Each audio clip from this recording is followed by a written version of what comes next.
Moi, j'ai connu Françoise Gillot il y a très longtemps. Je faisais ma thèse de doctorat et j'avais besoin de son témoignage. On m'avait dit que la dame était peu accessible. Elle vivait à New York, où elle vit toujours. Et je lui ai envoyé un petit courrier et en fait, elle s'est immédiatement ouverte à ma proposition. On s'est rencontrés et après, c'était le début d'une vraie amitié. Donc Françoise, depuis, j'ai orienté mes recherches, je travaillais beaucoup sur cette période-là de Picasso d'après-guerre. Et du coup, je me suis de plus en plus concentrée sur Françoise Gillot, qui était mal considérée en France, il faut bien le dire.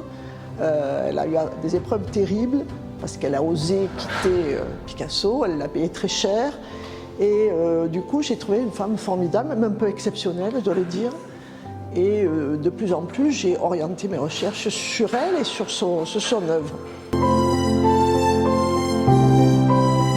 Cette exposition, elle ne concerne que les années françaises, c'est-à-dire toute la période qui va de ses débuts, 39, il y a des toiles 39, jusqu'au moment où elle va partir définitivement s'installer aux USA, c'est-à-dire en gros 1970. Et donc elle est tout à fait représentative de son parcours. C'est comme une archéologie de son œuvre à venir, et à ce titre, elle est très intéressante. Mais il y a des bijoux, d'emblée, il y a des toiles qui sont assez émouvantes. Alors on l'a conçue de manière à la fois chronologique et thématique.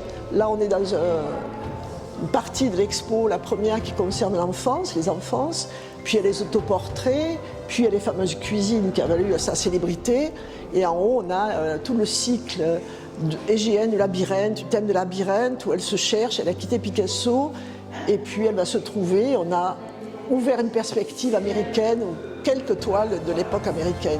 Donc c'est un parcours chronologique et thématique qui donne une bonne idée de la personnalité de Gillot.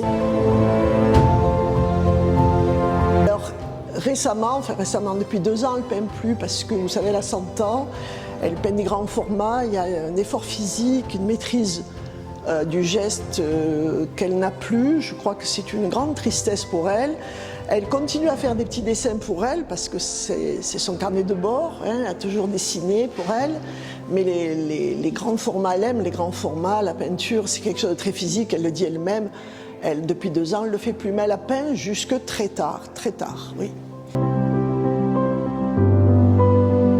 Est-ce qu'elle a un message, Françoise Gillot? Françoise Gillot, c'est toujours pareil, c'est soyez vous-même.